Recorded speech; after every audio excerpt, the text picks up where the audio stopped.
अगस्त का महीना तो खत्म हो गया। अब 1 सितंबर आते ही आपकी जेब से जुड़े कई बड़े बदलाव होने वाले हैं। यानी सितंबर का पहला दिन सिर्फ कैलेंडर बदलने वाला नहीं, बल्कि एलपीजी सिलेंडर से लेकर कार खरीदने और इंटरनेशनल फ्लाइट से जुड़े कुछ रूल्स और प्राइसेस में भी बदलाव देखने को मिल सकता है। अगर घर में एलपीजी सिलेंडर आता है, कार खरीदने का कोई प्लान है या अगले महीने विदेश जाने वाले हैं, तो ये खबर आपके लिए काफी इंपॉर्टेंट है।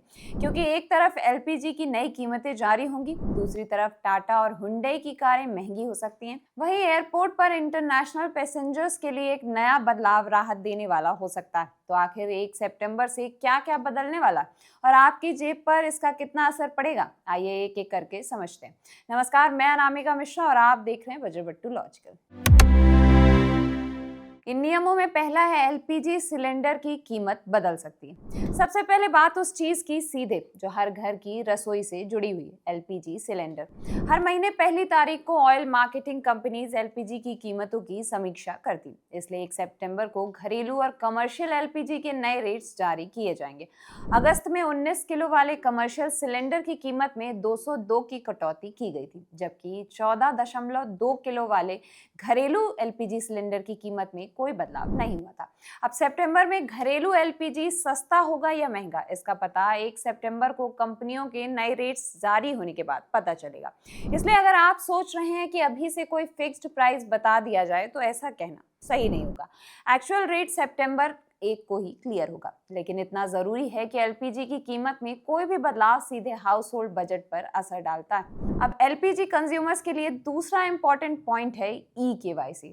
इसकी डेडलाइन पहले 23 अगस्त थी, जिसे बढ़ाकर 31 अगस्त किया गया। अब यहाँ सबसे जरूरी बात यह है कि एलपीजी कनेक्शन से जुड़े अपने ऑफिशियल रिकॉर्ड्स और केवाईसी स्टेटस को जरूर चेक कर लें, क्योंकि ई केवाईसी से जुड़ी प्रक्रिया का मकसद कंज्यूमर की पहचान और कनेक्शन डिटेल्स को वेरीफाई करना है। अगर आपका केवाईसी पहले से कंप्लीट है, तो आपको सिर्फ दोबारा वेरिफिकेशन की जरूरत है या नहीं, ये अपने एलपीजी डिस्ट्रीब्यूटर या ऑफिशियल ऑयल कंपनी चैनल से कंफर्म करना बेहतर रहेगा।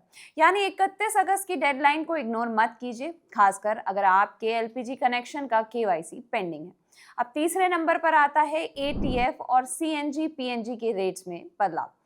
तीसरा सबसे बड़ा बदलाव है एविएशन और फ्यूल सेक्टर से जुड़ा। हर महीने की शुरुआत में एटीएफ यानी एविएशन टरबाइन फ्यूल की कीमतों की समीक्षा होती है। एटीएफ वही फ्यूल है जिसका इस्तेमाल कमर्शियल एयरक्राफ्ट में होता है, इसलिए 1 सितंबर को एटीएफ की नई कीमतें भी सामने आ सकती हैं। इसका सीधा असर एयरलाइंस की ऑपरेटिंग कॉस्ट पर पड़ता है और इसका इनडायरेक्ट असर एयर टिकट प्राइसेस पर भी दिखाई दे सकता है।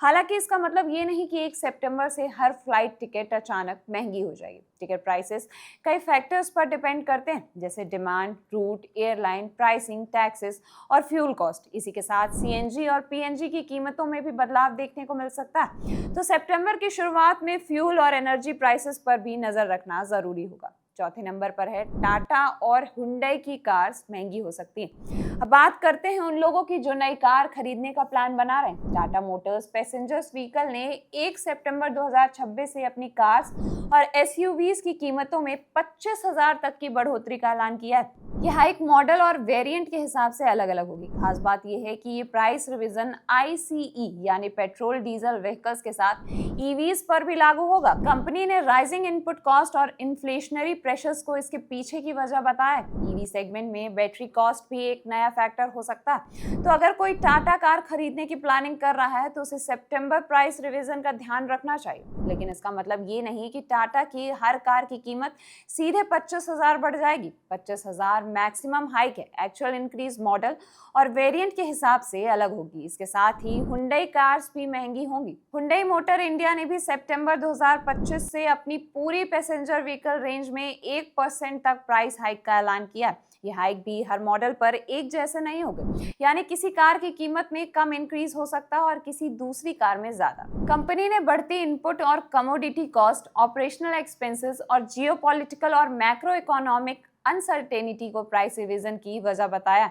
अब अगर एग्जाम्पल से समझें तो 10 लाख रुपए की कार पर मैक्सिमम 1% रिवीजन का मतलब करीब 10,000 तक का डिफरेंस हो सकता है, लेकिन एक्चुअल हाइक मॉडल और वेरिएंट पर डिपेंड करेगी। इसलिए कार खरीदने वाले कस्टमर्स के लिए सितंबर से पहले और बाद की एक्स शोरूम प्राइस जरूर कंपेयर करना यूजफुल रहेगा। अब आते हैं 5वें रूल चेंज पर, इंटरनेशनल यात्रियों के लिए एयरपोर्ट पर बड़ा बदलाव। अब इस पूरी खबर में एक ऐसा बदलाव भी है जो यात्रियों के लिए राहत वाला हो सकता है। आपको बता दें कि भारत से विदेश जाने वाले पैसेंजर्स को इमिग्रेशन काउंटर पर बोर्डिंग पास पर स्टैंप लगवाने की जरूरत नहीं होगी। इसके बजाय पैसेंजर अपना इलेक्ट्रॉनिक बोर्डिंग पास मोबाइल पर या उसका प्रिंटेड वर्जन दिखाकर इमिग्रेशन प्रोसेस पूरा कर सकेंगे। यानी एयरपोर्ट पर एक छोटा सा पेपर वर्क टाइप सेटअप कम हो सकता है। हालांकि इंटरनेशनल ट्रैवल करते समय पासपोर्ट और बाकी जरूरी ट्रैवल डॉक्यूमेंट साथ रखना पहले की तरह ही जरूरी रहेगा। ये बदलाव खास तौर पर उन पैसेंजर्स के लिए कन्वीनियंट हो सकता है जो एयरपोर्ट प्रोसेस को थोड़ा फास्टर और पेपरलेस बनाना चाहते हो। तो कुल मिलाकर आपकी जेब पर क्या असर होगा? सितंबर की शुरुआत में जहां कुछ बदलाव आपकी जेब पर एक्स्ट्रा प्रेशर डाल सकते हैं, वहीं एयरपोर्ट वाला बदलाव यात्रियों के लिए कन्वीनियंस लेकर आ सकता है। और सबसे जरूरी बात, हर बदलाव को महंगाई बढ़ गई या कीमत घट गई के रूप में नहीं देखना चाहिए। एलपीजी और एटीएफ की एक्चुअल प्राइसेस 1 सितंबर को जारी होंगी, जबकि टाटा और हुंडई की प्राइसेस हाइक पहले से ही अनाउंस्ड है। इसलिए अगर आप एलपीजी कंज्यूमर हैं, नई कार खरीदने वाले या सितंबर में इंटरनेशनल ट्रैवल करने वाले हैं, तो 1 सितंबर से पहले इन अपडेट्स को जरूर चेक कर लीजिए, क्योंकि कई बार छोटी सी जानकारी भी आपकी जेब और आपका समय दोनों बचा सकती है। खबर अच्छी लगी तो इसे ज्यादा से ज्यादा शेयर करिए और ऐसी ही खबरों के लिए अभी सब्सक्राइब करिए बजट बट्टू दुनिया को।